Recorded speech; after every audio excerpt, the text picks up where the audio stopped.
Hello students, today in your geometry class you're going to be working on the tangent ratio.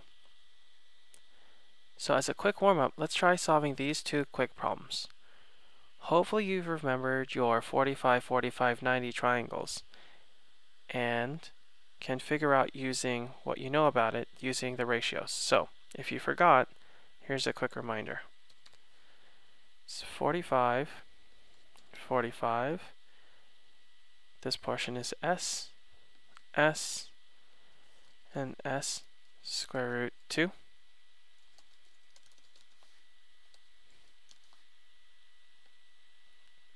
So if we play match with the one that you have, you'll find out that the side opposite 90 is supposed to be S square root of 2. And since you have S square root 2, that's equal to 5. So really S is equal to 5 divided by the square root of 2. Therefore your X must also be S square root of 2.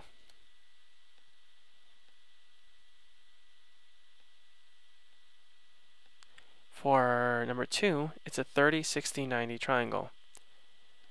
So remember, when we take our triangle and have it as 30, 60, 90, 30, we're going to try and line them up so the angles look the same. The side opposite 30 is your smallest side, so that would be called your S. The side opposite 90 is your longest, so we call that 2S. That means the middle length, which is 60, is S square root 3. So if you look opposite your 30, it's supposed to be S.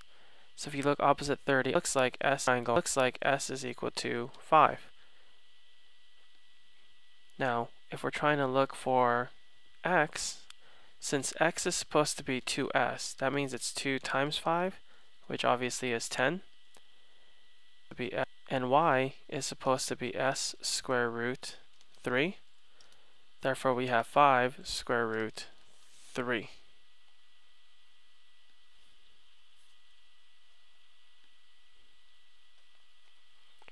So, now we're going to work on the tangent ratio.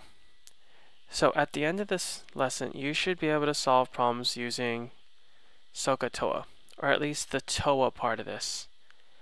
Now, the SOHCAHTOA is what we use to solve trigonometric functions.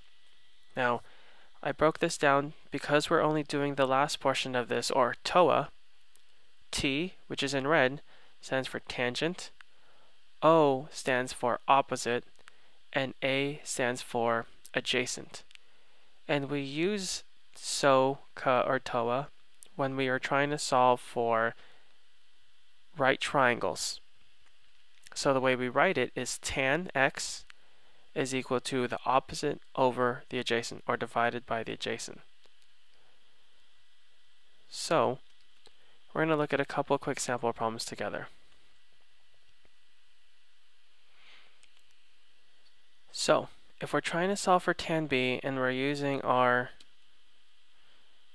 tangent theorem,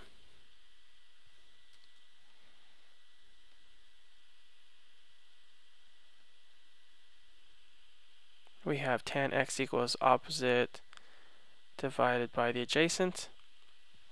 Now what's really important here is to realize that tan is always going to be connected to an angle. In this case it's x.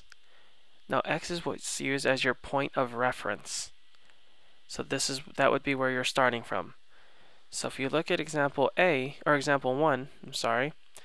it mentions that we have to find tan A and tan of B. So if it says tan of A, that means that this is your starting point. Imagine that you're standing right here at A. The question is, what side is opposite of A? So tan A equals, says opposite divided by adjacent. So opposite is the side that's opposite of A, which in this case is Y, divided by your adjacent side. So the side that's adjacent to A is the side that's touching A and is not the hypotenuse. So in this case, the adjacent side is x.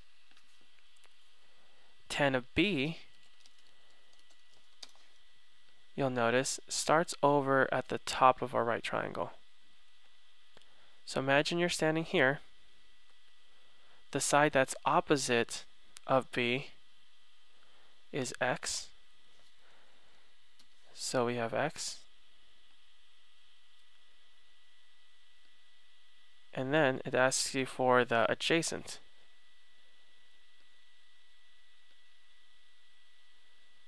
So the adjacent side is the side that's touching B and is not the hypotenuse. So that would be y. So now you've solved your first trig function. Now we're going to try finding A. A is going to be slightly more difficult, but it always starts the same way. Since it wants us to find A, we're going to start with tan A equals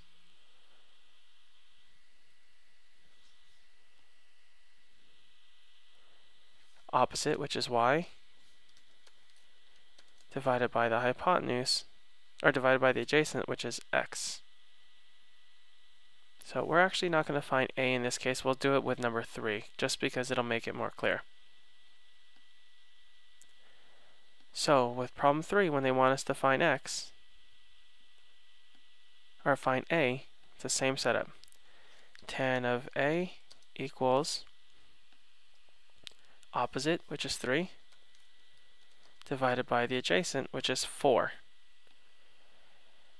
Now, punching this into the calculator, you'll notice that we do on the side. So before we do that calculator work, we're going to show you how this works. Now, like I said earlier, tan always has to be connected to an angle. In this case, the angle is A. The only time we could separate them is when you're trying to find out what that angle measure happens to be. So typically the way we do that is that we divide by tan to both sides because that's what we want to get rid of. But the way we write it looks like A equals tan, we call it inverse, of 3/4. Now when you punch this into your calculator, you would get A equals 36 87/100 of a degree.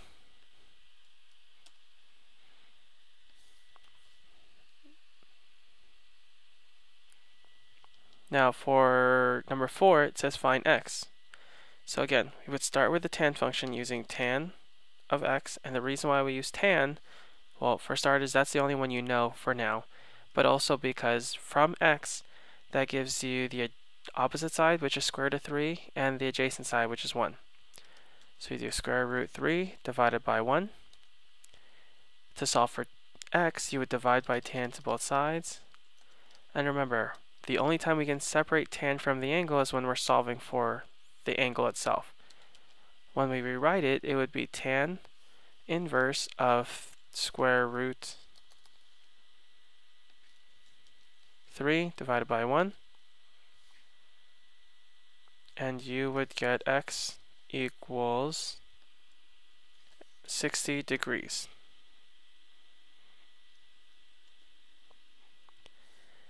Now, I'm also going to, at this point, show you how you would do this on the calculator because I do want you guys to be comfortable using the TI-83s. So, try to take a look at this picture-in-picture because it should help.